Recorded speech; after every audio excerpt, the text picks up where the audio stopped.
Hi, Fenview families. It's Mrs. DeRue. Hey, I'm home and it's our last night reading, so I thought I'd get a little cozy tonight and we could settle in to finish out our book to see how Stella's presentation went.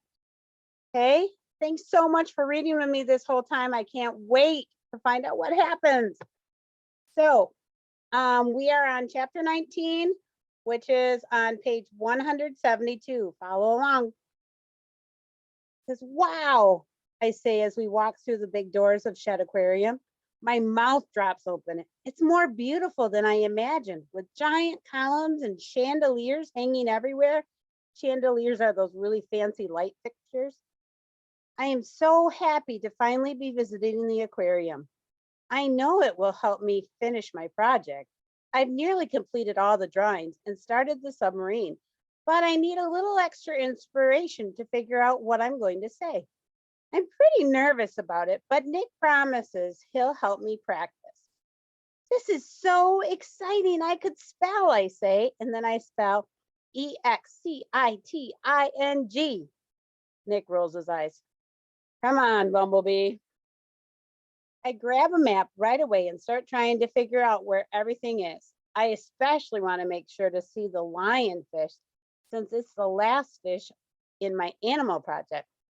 Lionfish are originally from the Indian Ocean and the Pacific Ocean, but many aquariums have them on display, including the Shed Aquarium. As we wait in line to enter the exhibits, I look all around at the signs hanging from the ceiling. The aquarium is so big and it's full of so many people. There's an area for people to check coats. That means to leave your coat so you don't have to wear it the whole time. An area with tour guides and a really long line to get tickets. Luckily, Mom has the tickets already, so we can go right to see the exhibits. Ready? Asks Mom. I nod and I lead my family to the jellyfish room. Ooh, I would like to go to the jellyfish room. How about you? When we enter the dark room, there's a soft glow, but as we walk toward the glass, it grows brighter. It's like magic. We spend a bunch of time looking at the different types of jellyfish and trying to decide which one is our favorite. Do you know that they don't have brains, I say? That's cool, Nick replies. After the jellyfish, we walk to the Amazon rising section where it's humid and warm. That's because there are more than just fishes in this section. It's a mini jungle filled with plants and other Amazonian creatures such as tarantulas, monkeys, and even an anaconda snake. Out of the fishes in the Amazon, Mom likes the leopard whipray and the zebra striped stingray best, while I like the fruit-eating fish named tambaki. I hope that's right. Nick makes a stop at his favorite, the piranha exhibit. Be careful, Stella. I hear they especially like to eat 9-year-old girls. There's that Nick teasing Stella again. I roll my eyes. Can we just go see the sea dragons next? Mom and Nick agree with me, but just as we walk into the sea dragon area, I see a familiar boy with light brown hair holding a map in front of his face. As soon as he lowers it, I know who it is. Who is it? Stanley. Stanley Mason, I whispered to myself. Really? Why is he here? I grab my map and lift it in front of my face. Even though I feel a tiny bit less nervous around him now, I'm not ready to talk to him outside of school. Rapido, I think. Immediately, I plan my escape. Oh, I meant sea turtles. I start walking into another hallway. Mom and Nick look at each other. Whatever you want, Stella. When we get to the sea turtles, I don't see Stanley. I relax and watch the sea turtles gracefully swim. It's almost as if they're doing Tai Chi, except instead of doing it outside in the park like my neighbors do, the sea turtles are doing it in the water. Then I hear Stanley shout, "Awesome!" I whisper to Mom. There's too many people in here. Let's go see the sea otters now. I walk even faster this time. My roja quickly goes away when we enter the sea otter room. Straight away, I know this is my favorite room. And it's not just because it feels cooler. The sea otters might be the Olympic gymnasts of the sea. They spin and twirl and flip through the water, all while looking adorable. I desperately want to get a better look at one, so I chase it around the curved tank. But as I go around the curve, I almost run right into Stanley. He's too busy looking at another sea otter with his dad to notice so.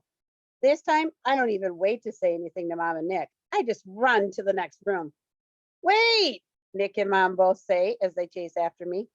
The rest of the day goes like that. Instead of seeing dolphins, sharks, and even penguins, I see Stanley, and more Stanley.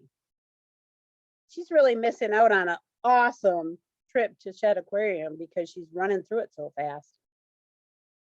Why don't we take a break? Mom says. I can tell she's a little tired and annoyed from running all around. We go to the cafeteria and I order 2 scoops of lime sherbet with nuts on top. It doesn't help. My perfect day at the aquarium is nothing like I had hoped it would be. Worst of all, I'm too embarrassed to tell Mom and Nick why I was running from room to room. Mom can tell something's bothering me. Stella, ¿todo está bien? She asks. She's asking me if everything is okay. She only speaks pure Spanish to me when it's something serious. See, the aquarium is very big and I'm just tired. I rest my face on the table. Is that really what's wrong? Stella, did you see that boy Stanley from your class? Mom asked. No, I keep my head on the table. If she could see my face, she'd know I was lying. I don't like lying to Mom, but I'm too embarrassed to tell her the truth. Oh, my mistake. I feel her hand on my head, and she starts making a braid with my hair, and I feel a little better. Well, we can go then and come back another time, but why don't we get you a small birthday regalio? Regalio is a gift. I lift my head. Another regalio? Another present? When we enter the museum store, I know what I want right away.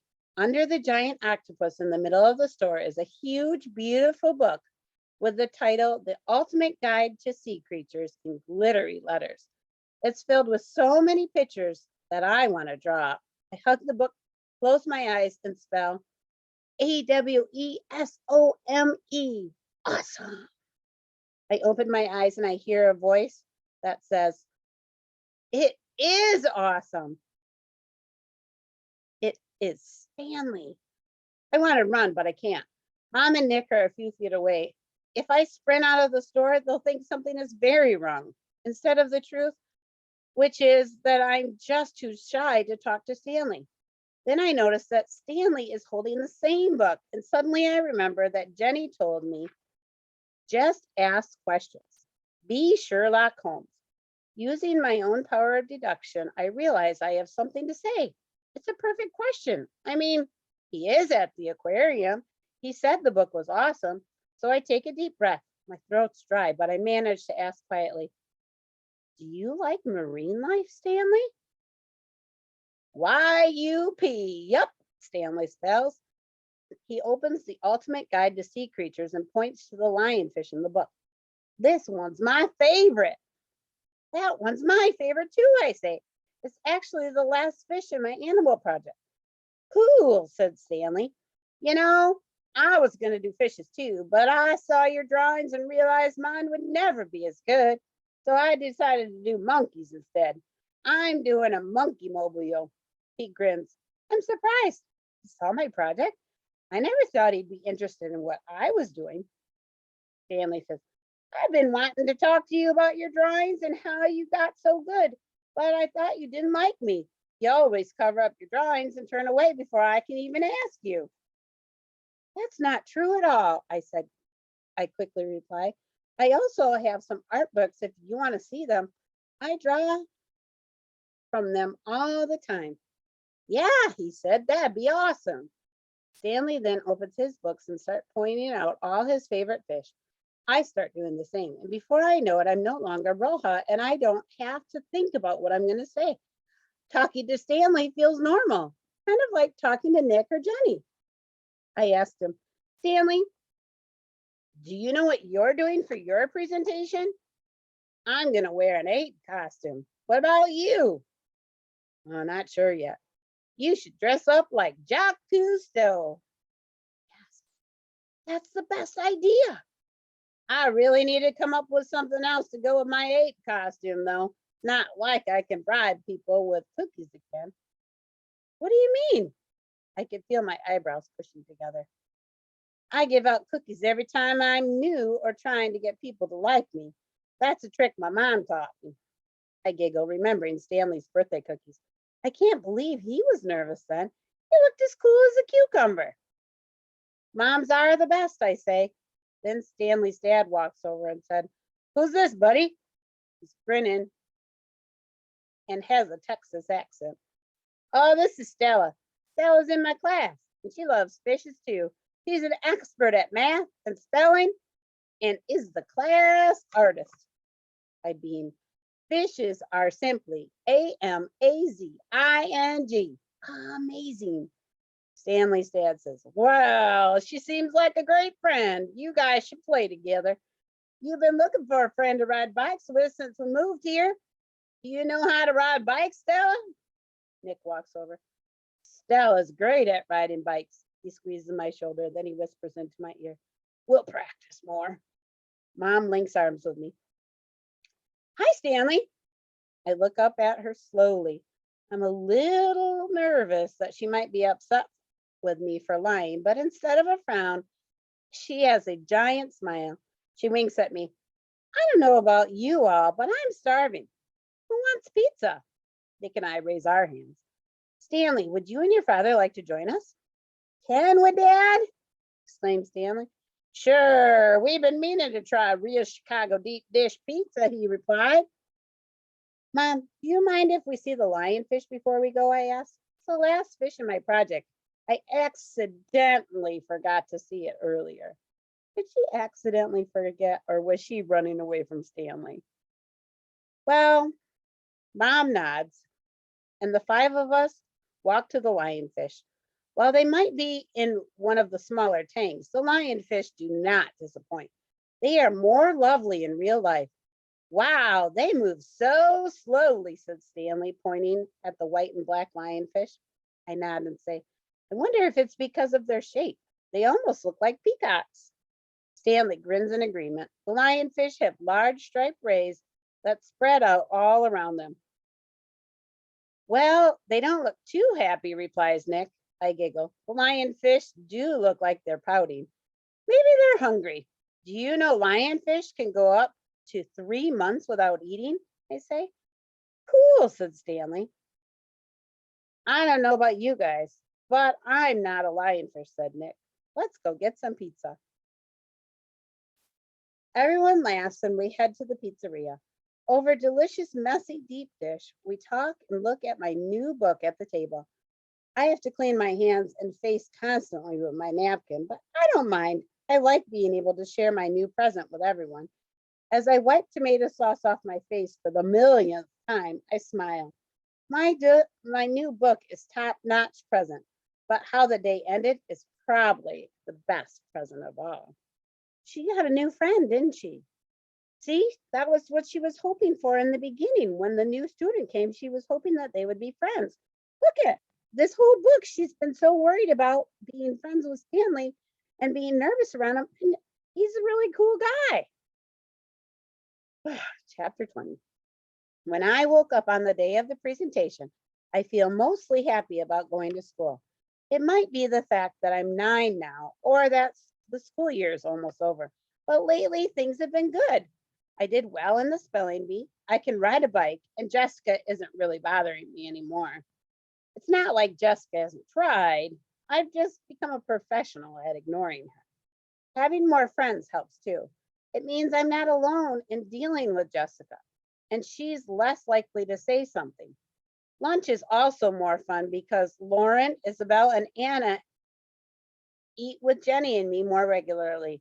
I even sometimes talk to Lauren in class now, although we both still like being quiet. I don't run away from Stanley anymore, and I'm not afraid he thinks I'm weird because we're friends now. Best of all, I'm ready for my presentation. I'm going to dress up like Jacques Cousteau, like Stanley suggested, which goes perfectly with my submarine I made out of styrofoam poster board and glued my fish drawings on the outside. Both Jenny and Stanley helped me.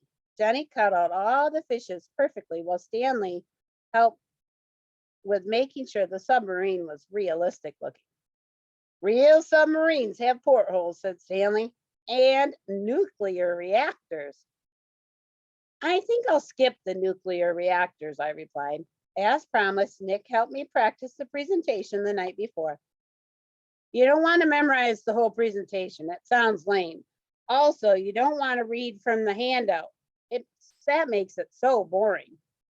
So we practiced the first minute when I introduced myself as Jacques Cousteau. With Nick's help, I come up with the best introduction. It was so good that I presented it to Mom. My name is Jacques Cousteau. Welcome to the wonderful world of fishes. Have you ever wondered what lives in the sea? Well, today I'm going to tell you. Ooh, that is a good intro. I want to know. Mom applauded. Over our morning cereal, Nick gives me a little pep talk. Remember, the first minute is the hardest. Then it's easy peasy. Lemon squeezy, I reply. That's right, Mr. Cousteau. He shakes my hand. I wish Nick could go with me to school. Luckily, Mom's able to come for the presentation. She wanted to help me set up the submarine, and we also have an appointment before class with Miss Thompson about my speech progress. As we walk up to the building, I see a boy in an ape costume, and I wave, Hello, Stanley. Hi, Stella. I'm a little nervous when Mom meets with Mrs. Thompson. I think I'm doing better in speech, but I can never tell. I sit outside her office while they talk before my class. After a few minutes, both Mom and Mrs. Thompson come back outside. Mom's smiling.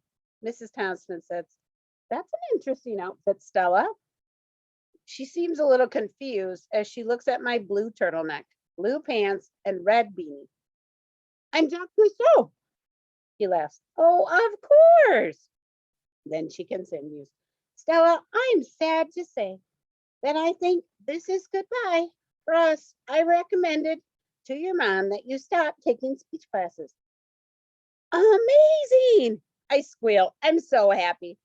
But I want you to read out loud at night for practice. I promise. Take care, Stella, she says. I wave goodbye. As we walk to class, Mom whispers, Can you believe she still asks me if your father is moving back? I'm definitely glad not to be answering that question anymore. When we get to the classroom, we set up my submarine. Mom can't stay the whole day because she has to work, which means I have to go first with my presentation. You know what? Here's a little secret. Always volunteer to go first because guess what? Then you don't have to worry about it and there's nobody else to compare to. So you're amazing no matter what. You'll feel better getting it done sooner too, Mom whispers. To shake off the nerves, we do some jumping jacks. I notice Jessica staring at us. She's wearing an equestrian outfit for her presentation. That's what they ride at special horse shows, outfits that they wear. Good luck with your presentation, Jessica, says Mom. Jessica crosses her arms and turns around. I look up at Mom, who pats my head. She's the best. I walk to the front of the class. I feel myself turning roja when I first open my mouth. My turtleneck feels apretado around my neck, like a boa constrictor. That means tight. Here's my dog, Sadie. Hi, Sadie. Hello. My voice is shaky. My name is louder, someone says. I catch eyes with Jessica, who looks very smug. I can only imagine what she's thinking. I start doubting myself, but then I look out to the crowd. On my left, I see Stanley in his ape costume. He gives me the thumbs up. My name is Jacques Cousteau, I say without my voice shaking. I look out to the crowd again. This time, I noticed Mrs. Bell, who's in the middle and smiling. Sorry about that. Sadie had to come to listen to the story too. I take a deep breath. I stick out my chest. Welcome to the wonderful world of fishes. When I look out to my right, I see that Mom's taking pictures. Surrounded by my support system, my inner starfish starts taking over. Have you ever wanted to know what lives in the sea? I see Ben, Lauren, and a bunch of kids nod their head. Well, today I'm going to tell you. As usual, Nick was right about the first minute. It does get much easier. I point out all 19 fishes on my submarine. I made more fishes than I had to for the project. With fishes with names like blobfish and wahoo, I just couldn't help it. I get excited the more and more I talk. And when I'm done, people actually applaud. That means they clap. I immediately run to the back and hug my mom. Fantastico, Stella, she whispers. She stays to watch Stanley's presentation, which is pretty great too. Stanley uses monkeys from the Barrel of Monkey game to make a mobile and printed out facts about monkeys on banana shapes. Plus, he's really funny in his ape costume. He even makes monkey noises. I clap loudly for him when he finishes. He certainly didn't need the cookies. Lauren's presentation is also good. She brought in her uncle's parrot like she said she would, but it turns out the parrot doesn't talk. He just whistles. She still has to talk the whole time, so I make sure to smile and give her a thumbs up while she presents. Jessica's presentation was the most boring. She reads her presentation from her notebook and just flips through a slideshow of different horses. Like usual, Jessica doesn't seem nervous at all, but I realize maybe that's not always good. Maybe it's good sometimes to be nervous about things because you'll work harder at them. At the end of the school day, Miss Bell hands us our grades on our projects. She gives me 3 gold stars and an A+++. She also writes wahoo, like the fish I mentioned during my presentation, on the top, next to a smiley face. I grab my cheeks because my face hurts from smiling so much. I just can't stop. Not only did I speak out loud in front of the whole class, I did it well. And today I really lived up to my name. I really was an Australia. Okay, last chapter. Even though it's summer and we finished our animal projects, I still like reading about marine life. My new favorite is the sea otter mostly because I love seeing several of them at the shed. It also doesn't hurt that they look like teddy bears with thick, soft fur. While researching them, I found out that when they sleep, they hold on to each other's paws so they have someone to protect them. Isn't that sweet? I'm too old to hold hands, but if I were a sea otter, I would have many people to hold paws with.